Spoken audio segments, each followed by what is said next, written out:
Welcome all. Good morning. For those who are not aware, we use WhatsApp as the principal means for communication because it comes directly to me, it won't pass through anyone.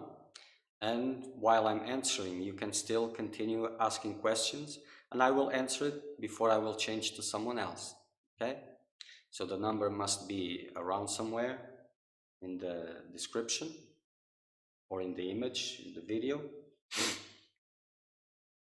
so that you can ask your questions. Let's make a little bit of silence before. And by silence, I mean nothing else exists.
Okay, sweet silence, sweet silence.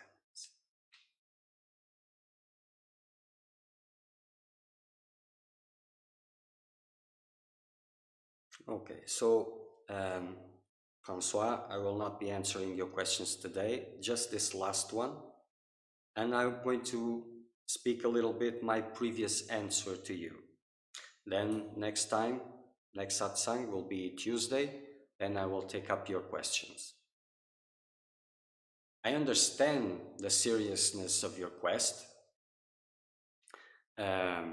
but don't be too fast in dismissing what has been told. You see, there is this, in the beginning, the quest for truth, the quest for well-being, and this is connected to the spiritual path only. The terms that I'm using, just connecting to the spiritual path, to spiritual-minded people. And before this, when the person has a mundane environment, a mundane life, then you can use these terminologies as to make a distinguish so that the person, or either she continues in that mindset or she changes for this quest for truth. Then circumstances change.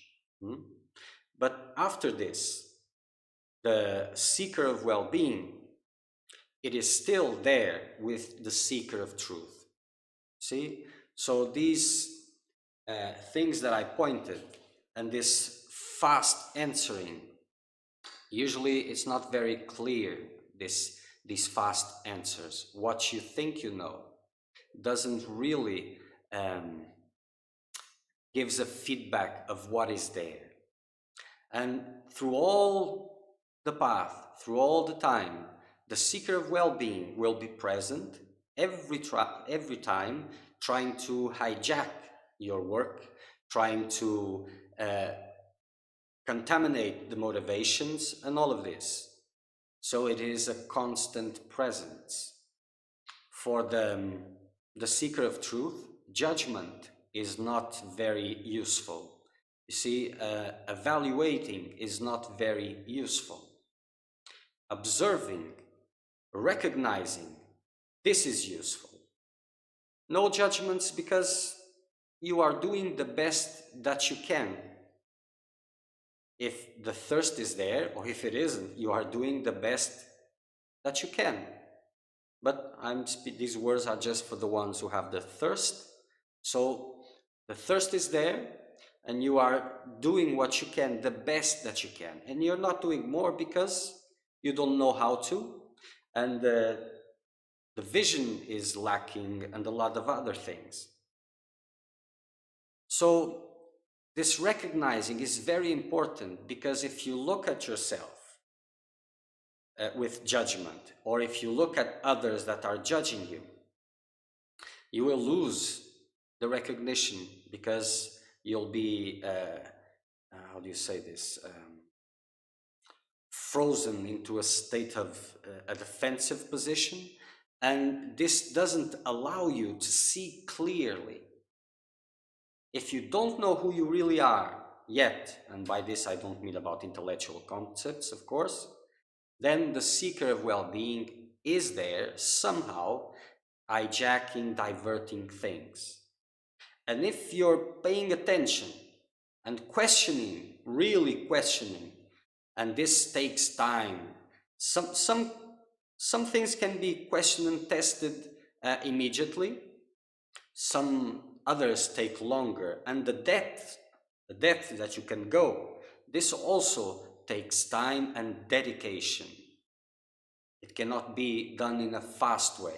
Mind gives a lot of convictions, a lot of beliefs, but deep down in the deeper layers, things are not quite that way. And this not looking and judging, it is a mechanism that protects these mechanisms and keeps them going in the silence of the night, where you're not paying attention. So looking at these things that I pointed, you will find, if you are ready to see, that the seeker of well-being is there, camouflaged, probably using some spiritual clothes and reasons and all of this, but he is there. So if you want to move and to grow faster, you have to find this. You have to find this. And it is there, because even by this difficulties in going beyond beyond the discomfort, it is showing its face. Of course, now you have made the decision that you want to test this, and you will go, and you will be able to go through discomfort, I'm sure of it. But it will change somewhere else. And it is, if it is there, it is its roots are spread all over. So you have to cut these roots, because these are silent investments that are robbing you of your silence. They are not letting you progress.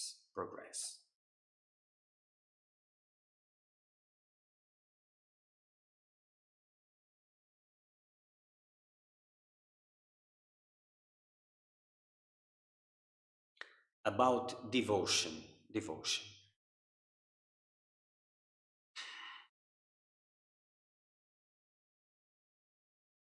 Like I said, we are talking about self-inquiry, but this is not the only teaching. Teaching goes to everybody who is in need, and from wherever they are standing.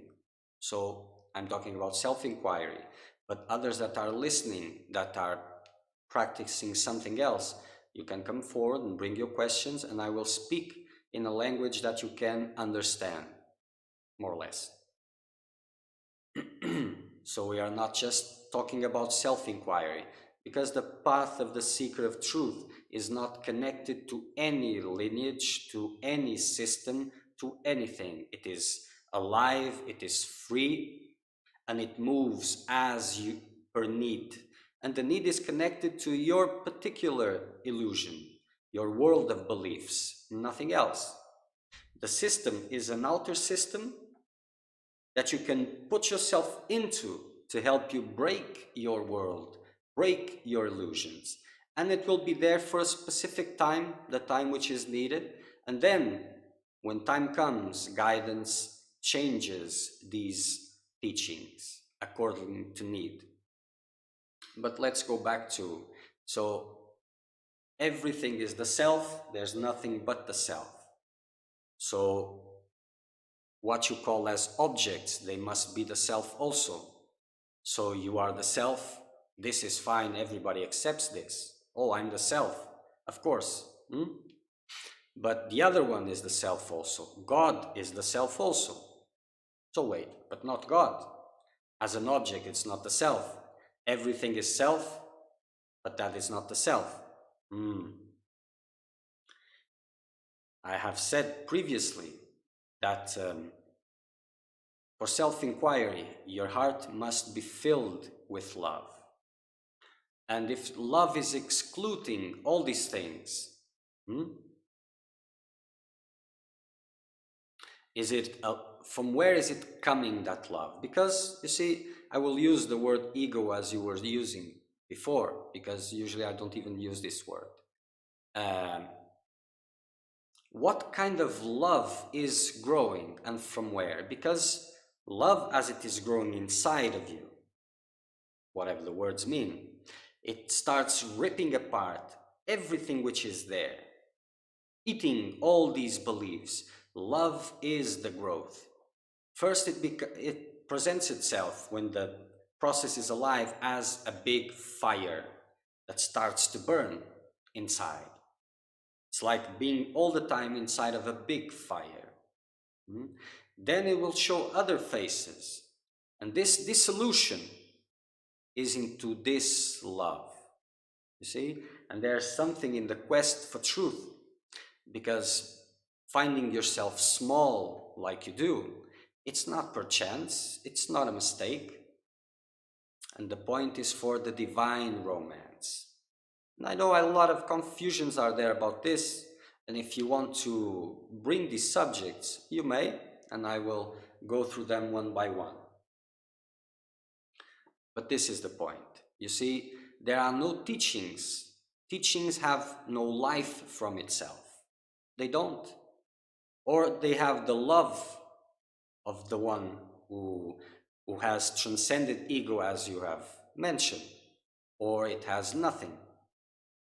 But even if it has, by having the love of the one who has transcended ego, or the master,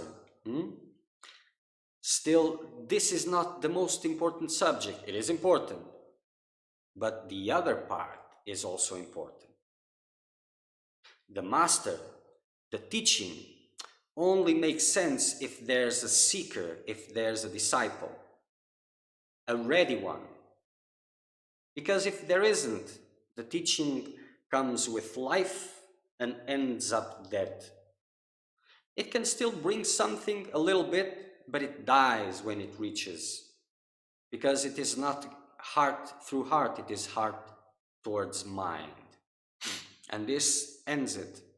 Because, okay, so now, but where the divine romance? No, nothing. So, and these languages, pointless, all of these things, this is interesting, and it is true at some levels, not at other levels. And they don't go against each other. It is the mind that has difficulty in understanding that different points of view don't really mean that they are going against each other. And so it is with these structures. You see, love is the greatest teaching, and it starts when it goes, when it is received, your world will tremble, things will break, it will eat your world of securities and all of this. So the reason I don't usually speak about myself, but I give you the answer in a different way, is because of these confusions around these subjects, you see, and I don't want to convince anybody. The only thing that has to convince that will make sense, these teachings, is for the seeker of truth, that has thirst. He will get that resonance, and then he will test it. And as it is testing, things will start happening, arising, whatever. Then you will have better questions that can get better answers. This is how it goes, you see? And the seeker has to, by his attitudes, by the way he puts himself, he will show if he is ready for the next teaching or not. And I can go into these things, I will eventually, as it is time or as it is asked, I will go eventually more into these things, because traditions are getting lost, and they are a very important part of the spiritual path for seekers that are coming. Everybody wants to go to college directly. No kindergarten. Kindergarten is for the ones who are less evolved. So if I'm in college, so that means I'm more evolved and all of these things. So these kinds of conversations of postures, I'm not interested.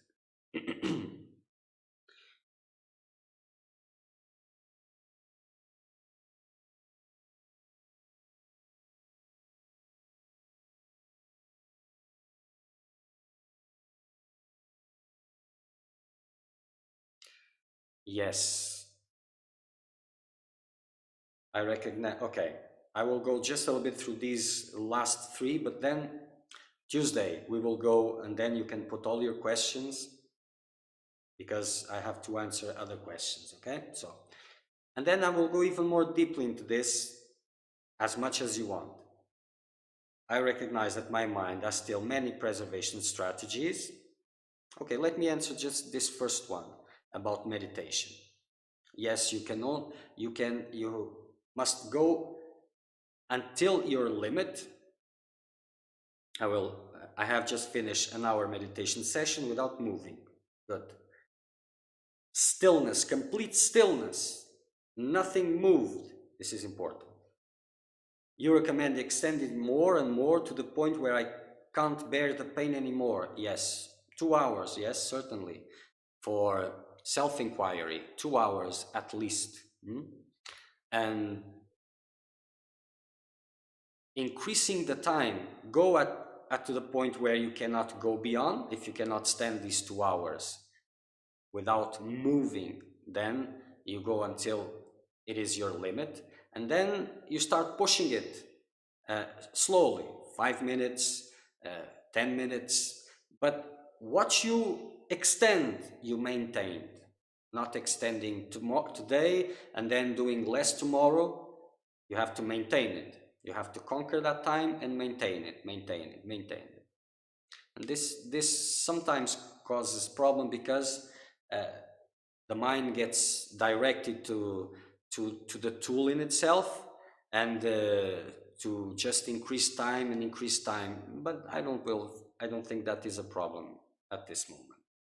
So just increase it and remain there.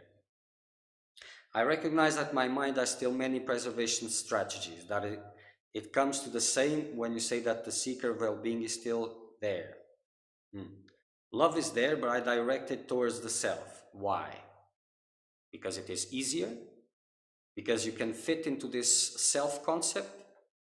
Or because it is really at this level?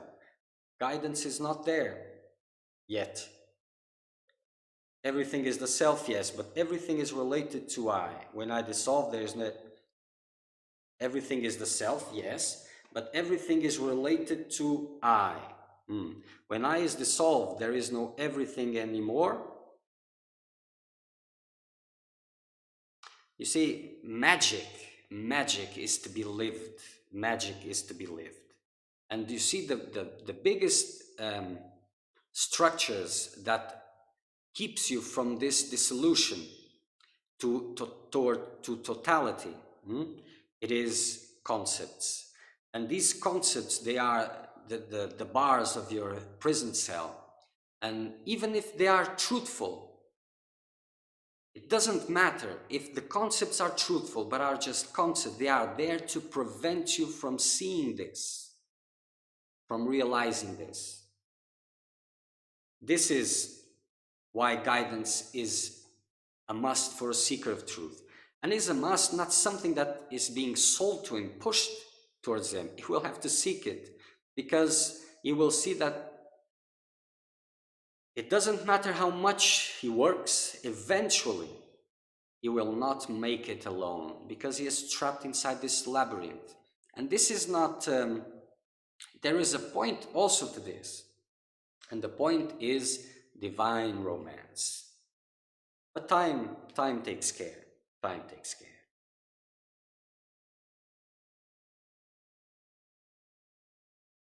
So after I will go through this Tuesday, I will go through your questions.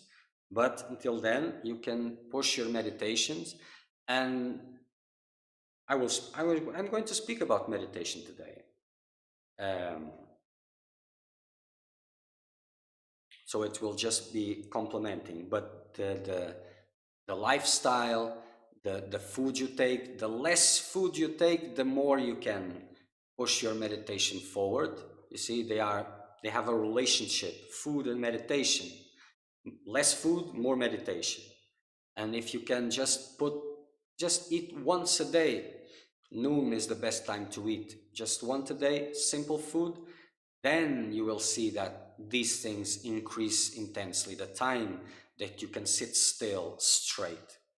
And then the deeper layers will start coming up. So this for the continuing of your practice. Okay, so let's move on to, where is it?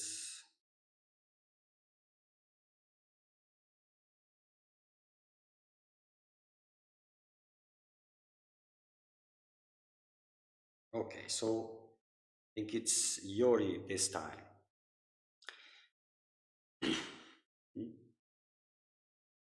You can't imagine how grateful I am, Sriman. You helped me already so much with your wisdom. Because of you, I'm able to intensify my spiritual practices. Good. I was just wondering if you have some advice on meditation. When you close your eyes, what should you do? Becoming aware of the breath, becoming aware of the body. Where do we look? To the third eye, or doesn't it matter? I hold my hands in Gyan Mudra, palms open. How important is a mudra? How important is to train to the lotus position? Sorry, so many questions from a scattered mind. No, don't apologize. Send all these questions, they are important, because if you ask the questions, I can answer, others can listen, and everybody gains from this. About the scattered mind, well, you have to do something about that, huh? What you're doing.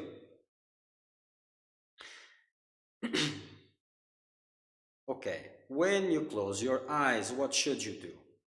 You see, advices on meditation. This is more or less what I'm doing a little bit here, and it is different from guidance. In guidance, I say directly what it is, but for this, certain conditions have to be there. You have to be ready for all these things. But what matters is that things become alive. This is what matters. So whatever technique you have, doesn't matter. A meditation technique, observing the breath, fine.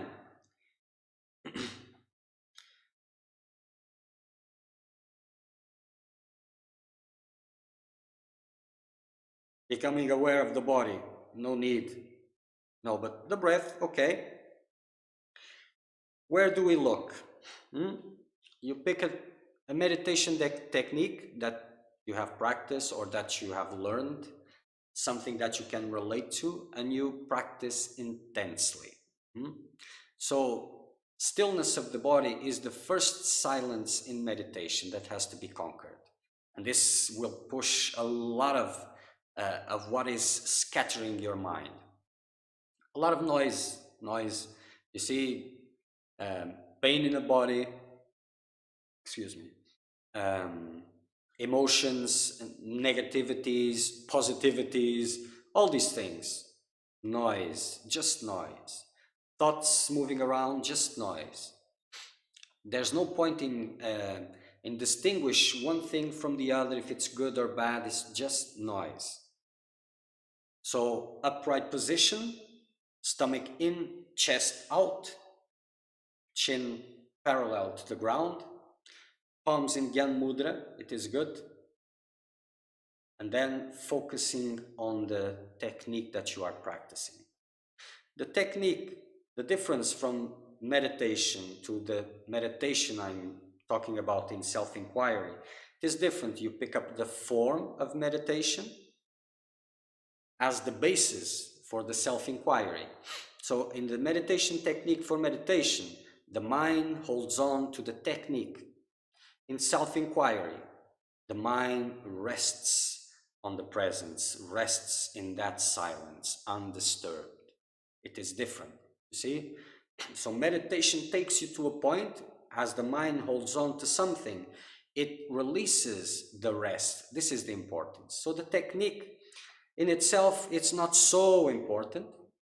It is, of course, and we can look at these technicalities, and the more you look down and down, the more important things become, and the more you look up and up and up, the less important things become. It is like this. So, sitting straight in an upright position, holding on to the technique, what starts to happen? All these thoughts, all these things that come and get your attention and make you invest in them, they will start losing their food, the substance that gives them reality. So you're holding on to the technique. By holding on to that, you are letting go of the rest. So this is very important, because if you're holding on to the technique now, and when you open your eyes, you continue your investments, this is a tug of war, and it takes longer. If you understand what meditation is teaching you, immediately, what it teaches you immediately, it says, keep quiet, stay quiet, close your eyes, abstract from the senses, hold on to the technique. This is a big teaching. So as you open your eyes, the attitude has to become the same. Eyes closed, eyes open, looking at these worldly structures with the same look, uninterested look. So holding on to the technique, it takes you to a point where the life of the process starts, fire, beautiful things, also terrible things, especially in the beginning. This is why it is difficult to go beyond, to continue, because if your quest is mostly for well-being, as this hell starts coming up, you didn't sign up for this, so you will stop this and do something else, something that spiritual, something else spiritual, readings and contemplating nature, watching what is happening around, but not hell, not hell. And hell is there, and it's continued to feed the seeker of well-being, because this is the source of his world, of his food. So holding on to meditation, everything else starts dissolving. And it can take you to the point that all these things are there, devotion is there intensely, and you're in this divine romance, But then it comes to a point that you have to move beyond this. So this, where you were holding on, because you were letting go everything else, then this holding on becomes the situation. So this is where you move from the other, where the mind starts resting in silence. And this transition, it's a little bit more complicated than it looks. But if anyone wants to know anything about that, you can send your questions. Questions. It's different from curiosities. See, a curiosity is just like, oh, I wonder if. A question, what I call a question, is something that is disturbing your heart. It's not letting you move beyond. This is a question. Well, let's continue here.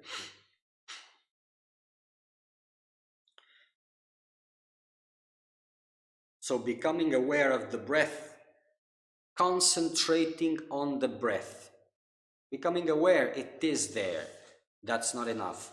Concentrating on the breath. If this is your technique, there are lots of techniques for meditation. Just pick one. There's also Kriya Yoga. It's very good, very beautiful. Intense practice, if you want to practice intensely, of course. If you're not practicing intensely, nothing makes a difference. So there's a difference in becoming aware of the breath, and that is just focusing on the breath, concentrating on the breath, only the breath, apart from everything else. And when all impression, they will come through the body, through the mind, through the emotions, all types of impressions for your attention to move towards this. Keep it on the technique. If it is the breath, keep it on the breath. If it is something else, keep it on something else.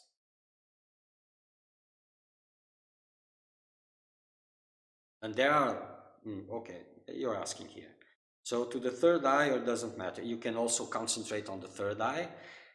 And I hold my hands in Gyan Mudra. How important is a mudra? You see, at this stage, if you want to push into meditation, all these things are important. And the meditation, you learn the posture, you learn the technique, and you don't have to learn much else. The theory of meditation comes with your practice. Getting the theory to go to the practice, it doesn't usually work too much. So the only theory is how to practice. And yes, there is guidance for meditation also, inside, outside, all of this. But to begin with, if you have a technique, and most of you have been around, if you have a technique, hold on to that technique. There are subtle differences that matter. For example, that one, be aware of the breath and holding on to the breath, focusing on the breath. This is different mindset. And the beginning is the beginning. So it has to be in a different way. Kindergarten first, and then the rest comes later. Or else if you go to the rest, you don't go to the rest, and you don't even do kindergarten. So what is the point? So all these things are important, but careful. Get the meditation technique, and don't get the rest and the rest that will entertain you for I don't know how long. You see? Focus your attention on what is important. And what is important is to start the practice and to practice intensely. And whatever has to come, it will start come inwards. And this language, it is being used for protection of individuality. Because in this, everything comes inward, so I don't have to go to anyone externally on all of this. This is to preserve these self-structures. But this is a big subject on itself, so let's keep it aside, unless someone of you wants to bring it on. How important is to train the lotus position? If you can sit in the lotus position, it is good, it helps, everything helps, as the mudra helps, but it's not vital. You see? Uh, there are energetic aspects, there are psychological aspects and physical aspects. I will not go into this, no need. But these things are important.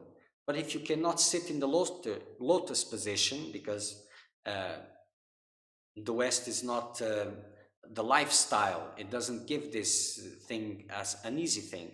There is no problem. You can sit on a chair. If you remain steady, straight, as I explained, then it is the same. No problem. You see, the lotus position offers a lot of things, even security, because sometimes there are intense experiences that make your body jump, for example, and this is a steady position, a triangle position. But in a chair, if you move your legs a little, spread them a little bit, you will get this posture also firm.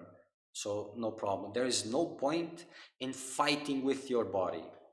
Pain will be there, but the time you are fighting with your body, you will not be able to remain still. And stillness is the point. In this upward, the body has to be into this upright position. Lying down, it's not the same. It doesn't work. You will lose a lot of essential aspects that you don't need to understand them all, just knowing that they are there. Because the more information is more noise, noise. And we are to empty the cup, not to maintain it full, not to keep on filling it, to emptying it. So just pick up the essentials.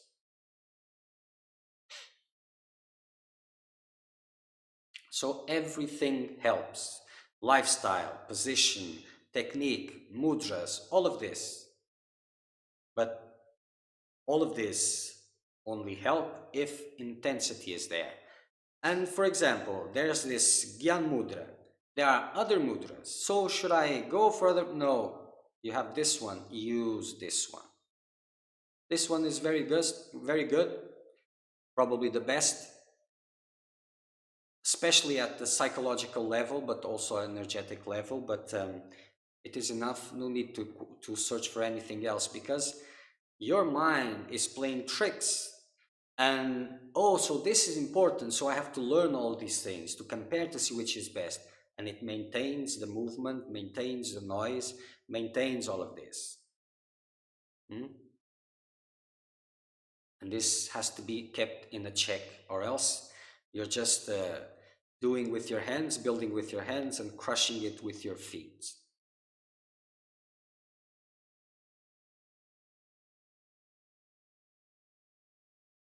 So if you can sit in a lotus position, good.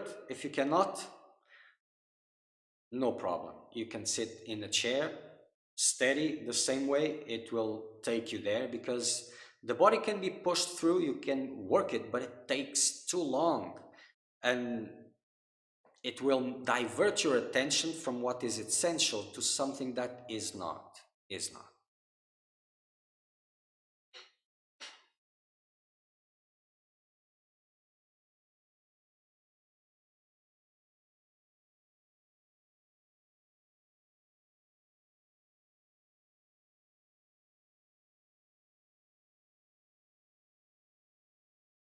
So discipline in meditation, it is also important.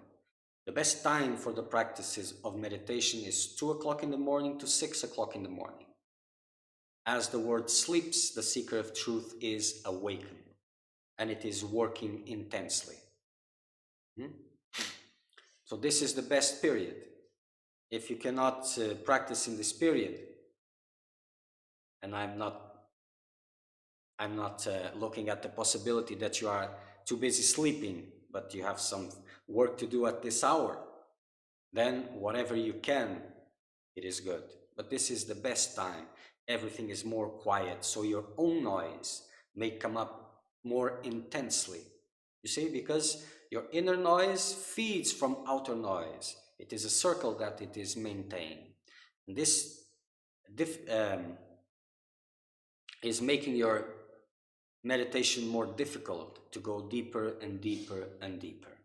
There are other aspects in meditation that I will cover it in the next satsang, answering some questions here that I was answering before, connecting to disciplines that can help this steadiness, this going deeper, and all these things. So Tuesday, 10 a.m. in Brazil, which is 1 o'clock in the afternoon GMT time. I will go more through these things. If you want to send more questions about this subject, well, take the time to do it, and I will answer them. I will go on answering as much as I can.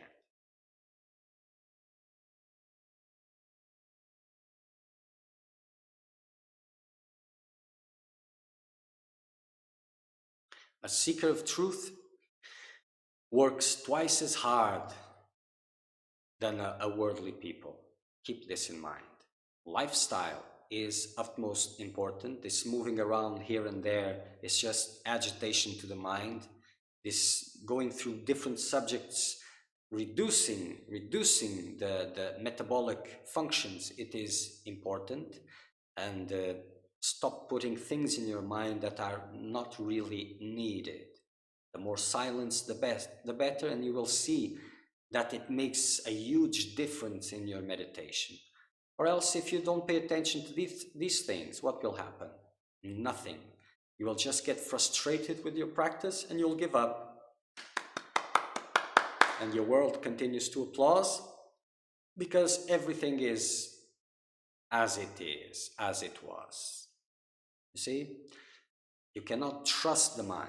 The body-mind complex is programmed to survive, adapt and survive, and divert yourself from the source, from the self. It is a game that is going on.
Okay, I think for today, this particularly, hmm.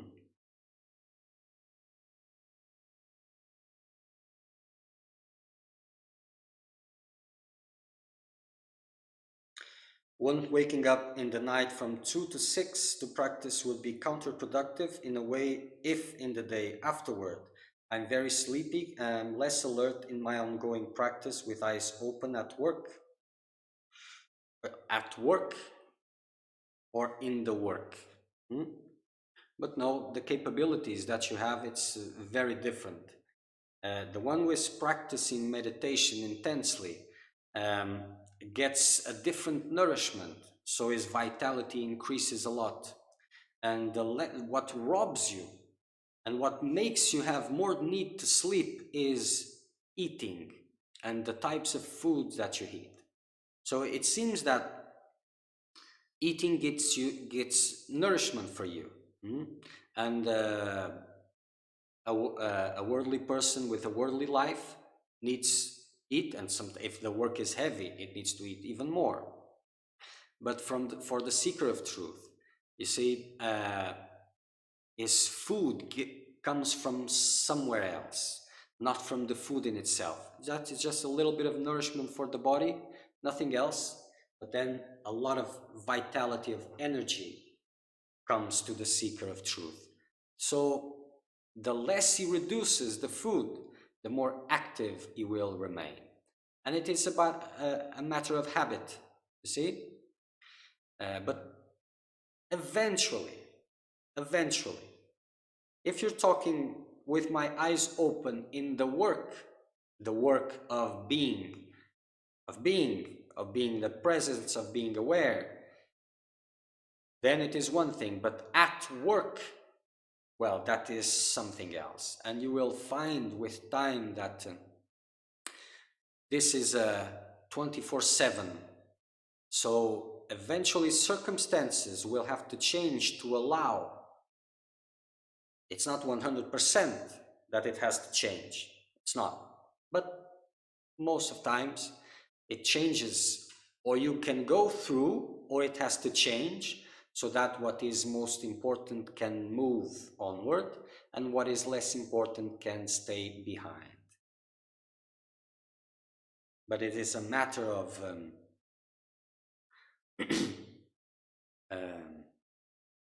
getting used to it, you see. And it is the best time, the best period. If you use this time, you will see that even if there are consequences, and there will always be consequences, because you have to make choices. They are not choice, but you have to make choices.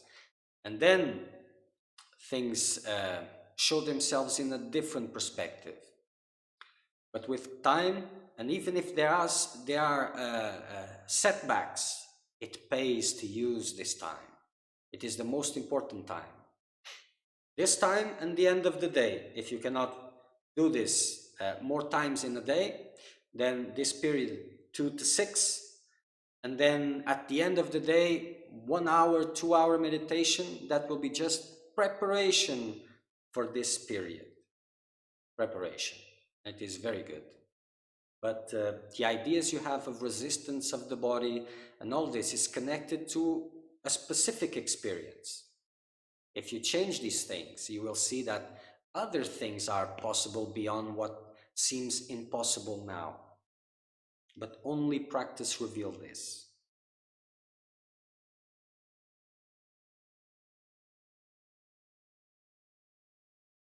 Eating fruits is also good. No, it requires less energy to digest them, but I need to eat more often because it's less concentrated. That depends. Now you need to eat more often. If you intensify your meditation, you will see that this situation changes.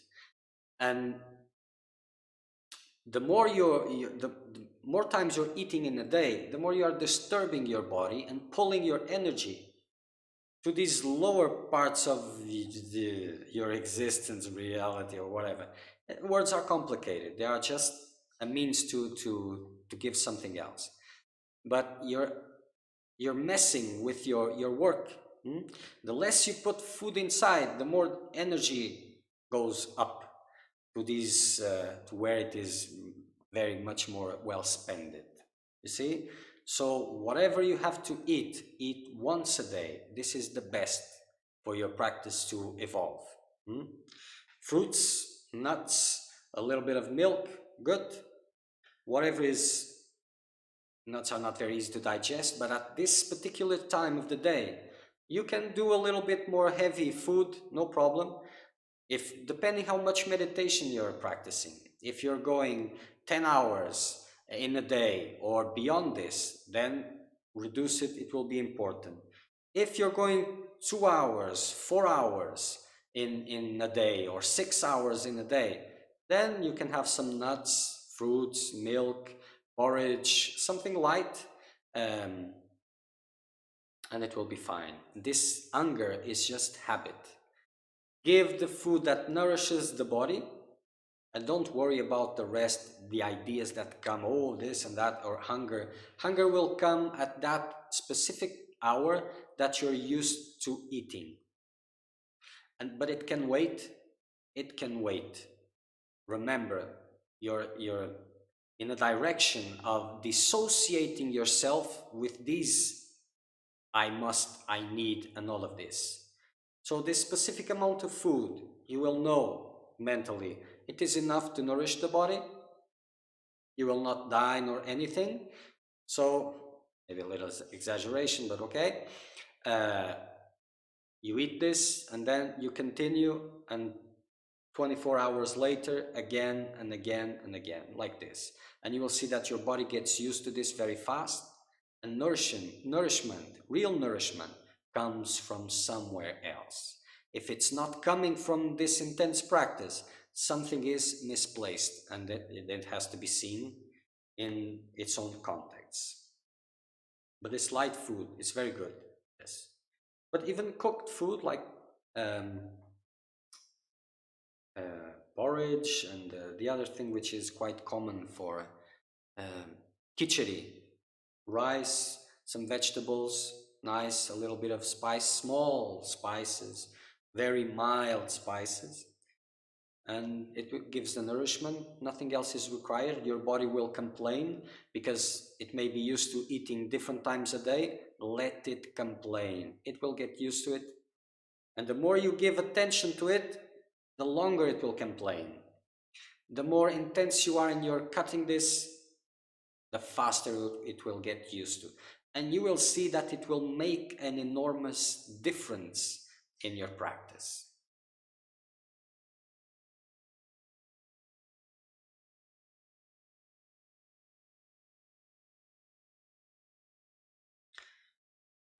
I realize that taking food, a lot of taking that food is taking a lot of my energy. I want to eat less, but I will need to discipline myself, of course. I have not been so successful to do it in the past. This is the thing. This is where work begins, in dissociating, because these things count. You're trying to move upwards, upwards, but then these little things are enormous oceans that you're not being able to cross. But this is very important, and it is in these little things, huge things, that you untie the knots that will allow you to move really. And behind these difficulties with food is a very tricky uh, subject because it has much more in it than food itself. A lot of sadness is being kept inwards. A lot of suffering is being kept inwards, and it is the basis of your illusion. And this is being kept inwards with food, with this, not just food, but the pleasure connected to the food uh, and other types of behaviors. So this is why the quest for well-being doesn't take you anywhere, because it preserves your illusion. So the difficulty in disciplining in food, it's because of the sadness which is within. And as you stop feeding this, uh, it starts coming up, it starts appearing. So you will notice anxiety first, it is the first sign. And then if you continue, if you persist, there will be a lot of suffering, sometimes intense anger and all of this. And then for last but not least, because it is the source of it, sadness. Sadness free from any situation or whatever, just pure, undirected to any place, sadness. And as you allow for this to come up, it empties. Your cup becomes bigger for the higher. So this is the difficulties in making these changes in food, because they are supporting a lot of things. They are supporting illusion. And this sense, it's a very difficult one, probably the most difficult one to conquer. So don't take it lightly.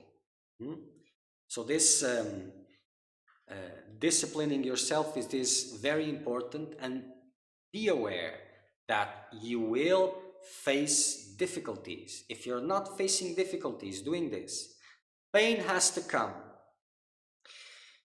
Sadness will come if you allow it. This emptying of the cup, because this is the basis even for your mundane goals, and they are there. Investigate and you will find them. If you don't find them, they will continue hidden.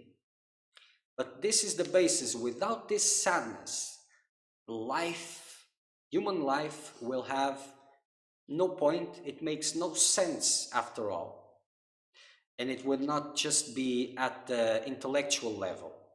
Because even at this moment, your heart may tell you that it makes no sense.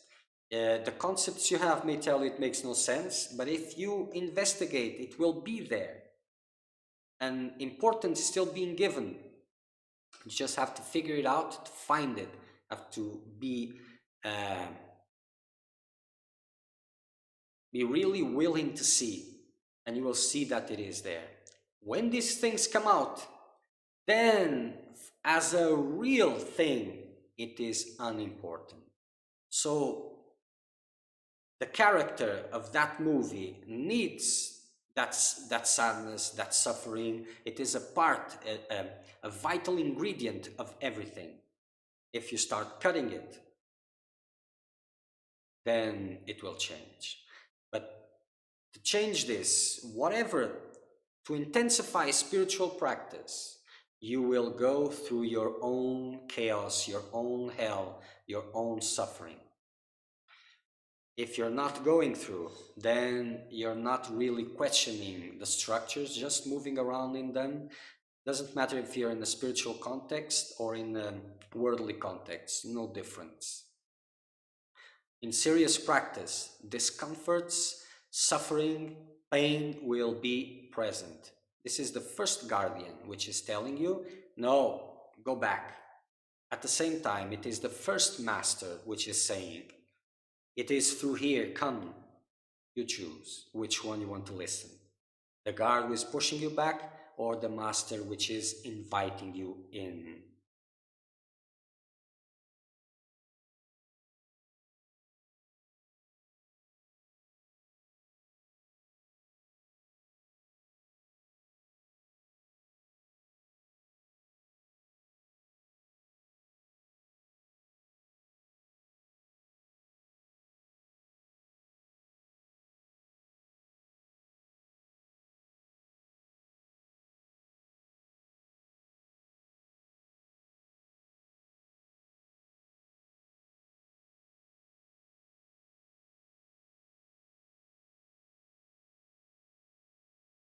Okay. So next Tuesday we'll be back again. If you have questions, you can continue to send.